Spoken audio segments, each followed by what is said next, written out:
Yes, my name is Julius Obona.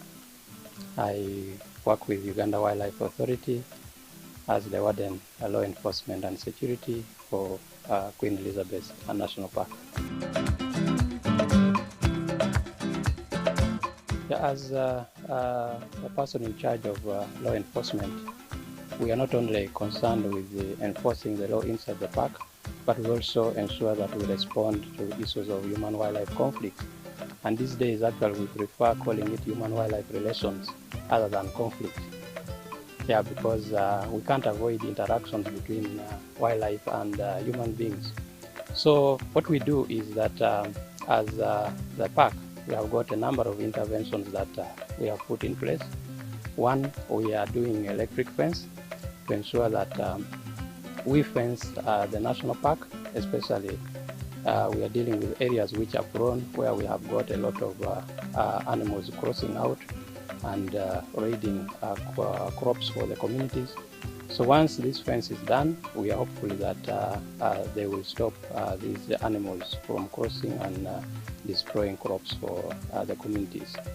We also have areas where we have got trenches that we have dug, and this trench also does a lot in terms of stopping these animals from crossing from the park into the community areas.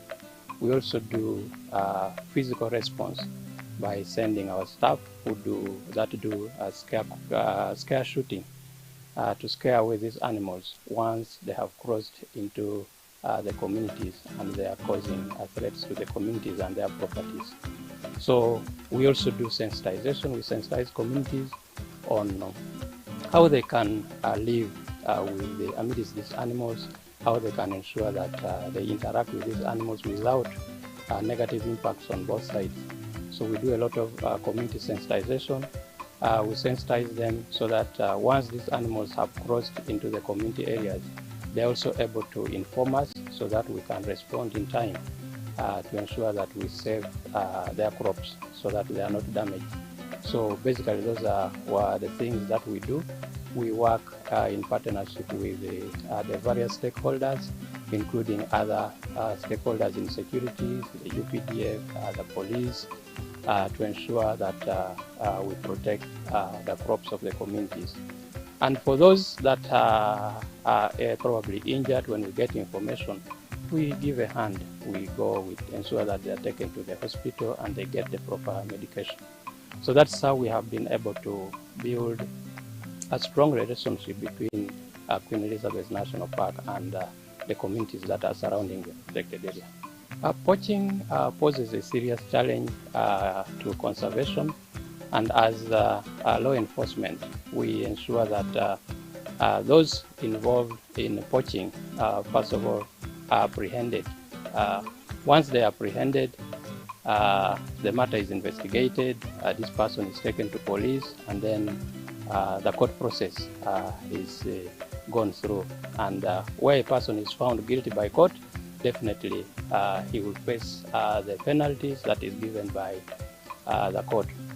But also, we have made it very easy for us now that to ensure that we patrol our areas, that we are trying to go, we are trying to use technology in doing our operations.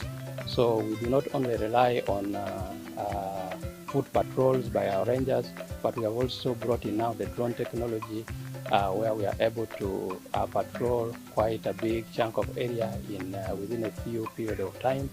And once the drone has detected any form of illegality, then our foot patrols can be able to respond and will either cause arrest and rescue the situation.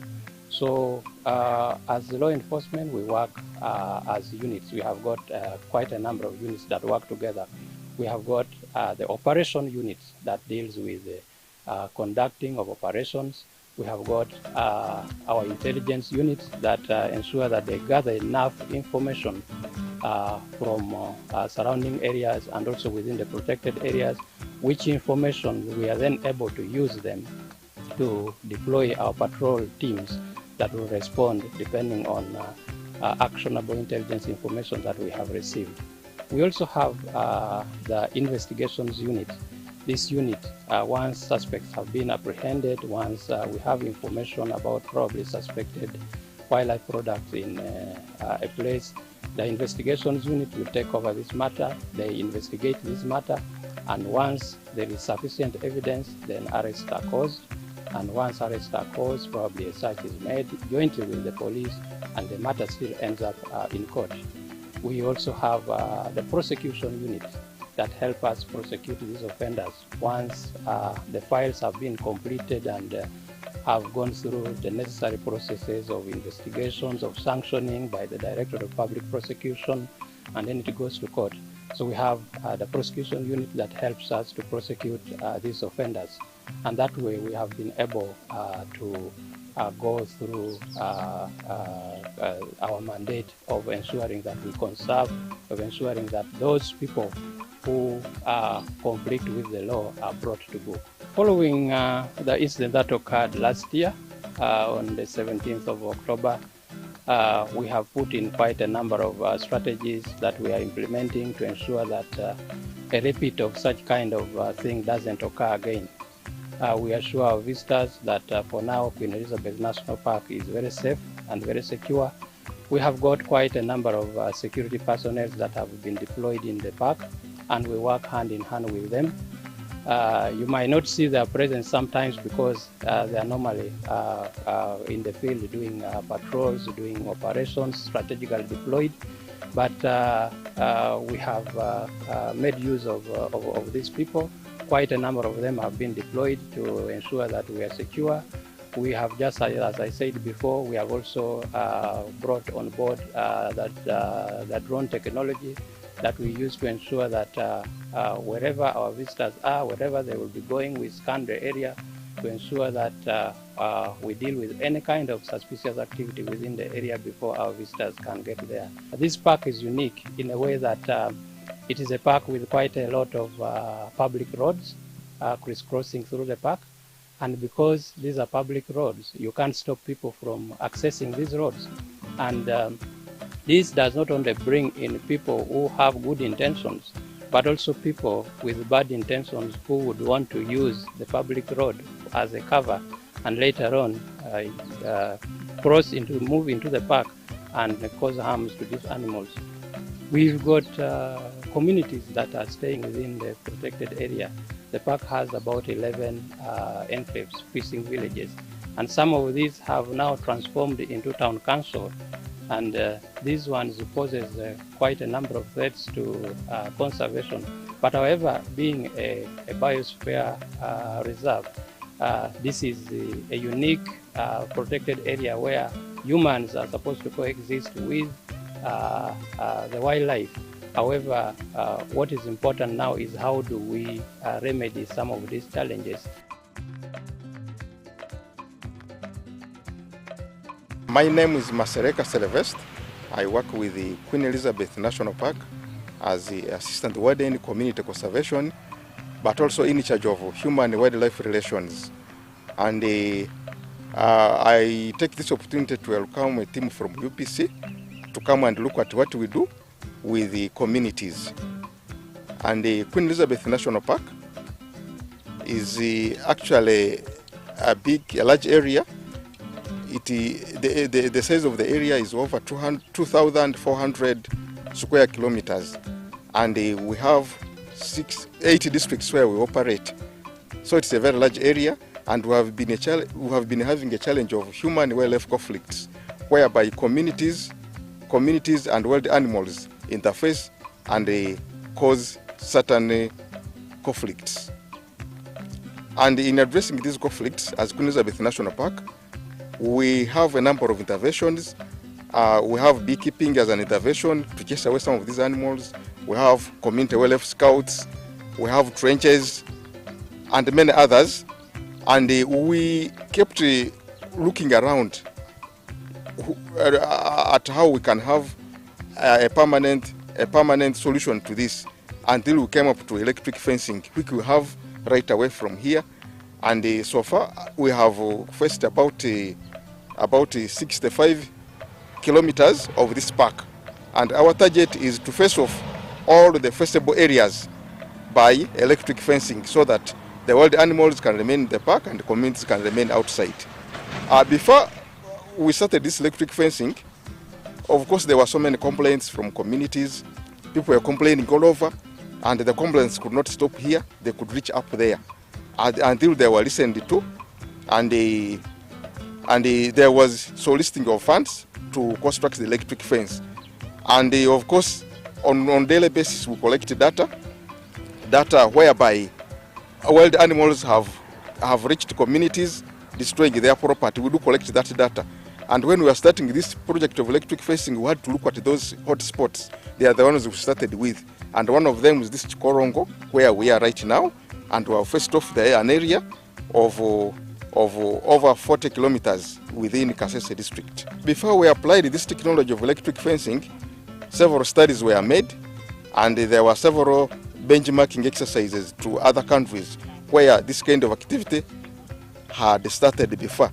Like our staff had to go to Kenya to benchmark what is happening there, and they borrowed the idea, and that's why we also implemented it here. And the power you are seeing comes in pulses. It is there not to kill the animals but to shock. Though it's of high voltage, but it's of low current, whereby when the animal is shocked, it will have a chance to move away from the face. And once it moves away, of course, because of that pain of the shocking, it will not come back. It will just move away when it has not been injured or killed. It is solar powered. We don't use hydropower because solar powered can remain there under our control. And when it is solar powered, of course, we have solar panels, which you will see up there. There are two solars, and we have a first supervisor who is actually an electrician. Our future goal is actually to face off all the festable areas around this national park, because so far the areas that we have faced, we have reduced human wildlife conflicts. Sometimes they have reduced up to zero. There are no longer animals crossing to the communities. And you know, most of our neighboring communities around this park are peasantry, agriculturalists. So they exercise peasantry cultivation of crops, and in so doing, they're actually doing very well. And of recent, we carried an impact survey in areas where we started this exercise of electric fencing, and people are really praising the initiative. So in areas where we have electric fencing, of course, people are not affected by wild animals, and there will be no money spent by government by compensating those people. So for areas that have already been faced off, people are no longer experiencing those problems of human wildlife conflicts. I'm Godfrey Kagoro, an electric fence supervisor, Kasese section. This is one of the area where I'm supervising, and it's called Chikorongo at the equator. Our main purpose on electric fence, it is to make sure that there is no any vegetation touching the wires, because these are electrified wires, and whenever vegetation touches them, it will be reduced to zero and it will not perform its purpose. Like you can see, the area is well maintained, and that's what we do on a daily basis. On every 5 kilometers, there is a fencer who's basically employed there to do various activities like passing through the line, making sure that there is no any animal along the fence. If there is a breakage, we do repair, and to make sure the area is well maintained. And in Kasese, I'm supervising a stretch of 36, and there is some more fence construction which is ongoing. So this is the Energizer station. In Kasese, we so far have 7 stations, and on every 5 kilometers we install the station of the same kind on every end of the 5 kilometers. So this is a station at Chikorongo, and these are our gadgets. Outside we have 3 panels, each of 3 watts, which we pass it through the regulator to charge the 2 batteries, each of 400 amps. So these 400 amps, they produce a voltage of 12 DC. So what we do, we get the 12 DC, we pass it through this Energizer. This is a gadget called the Energizer. So that Energizer converts the 12 volts to 10,000 volts. So it is that 10,000 volts we connect to the 5 kilometers of each station. And on it we have the monitor, we have the shrob and the shireen to give us any notification on the fence. Any attempt, let's say there is a breakage by the animals or any touch, even if the fence is not broken, but the elephant tries, any animal tries to attempt, it will notify us, and a person who is employed to be at the station will have to move along the stretch to see what has happened. I'm called Mike Vironje. I work with the Uganda Wildlife Authority, Queen Elizabeth National Park, under the Department of Community Conservation. We are at Lekatwe, and it is in Kato Kabator Town Council. Queen Elizabeth National Park, we have 11 landing sites within the park. That's why it is called Man and Biosphere Reserve. We have people staying with the animals in the park. So this place is one of the 11. One of the major economic activities taking around here, it is the salt mining at Lekatwe, where we are standing right now. Lekatwe is typical in the community, and all the business you're seeing here is managed by the communities and the local government. One of our work as the Uganda Wildlife Authority is to promote community tourism. So we always advertise Lekatwe to our tourists that visit the park, so that they also come and visit Lekatwe. We have supported Kato Kabatoro with the 20% revenue sharing that we always give to our neighboring communities every after year. And if you here in the community, they have used it to construct water fetching cages. At Lake Edward, you know, there is a problem of crocodiles attacking people when they go to fetch water. So communities have used this money to build water fetching cages. Also, this money has been used to build classrooms. If you go to Kato Secondary, they have used this money to buy to build a main hall at this secondary school in Kato Kabatoro. Also, some of the part of the money was used to procure an ambulance. If you go to the health center in Kato Kabatoro, you'll see that ambulance was bought from the money that was got from the 20%.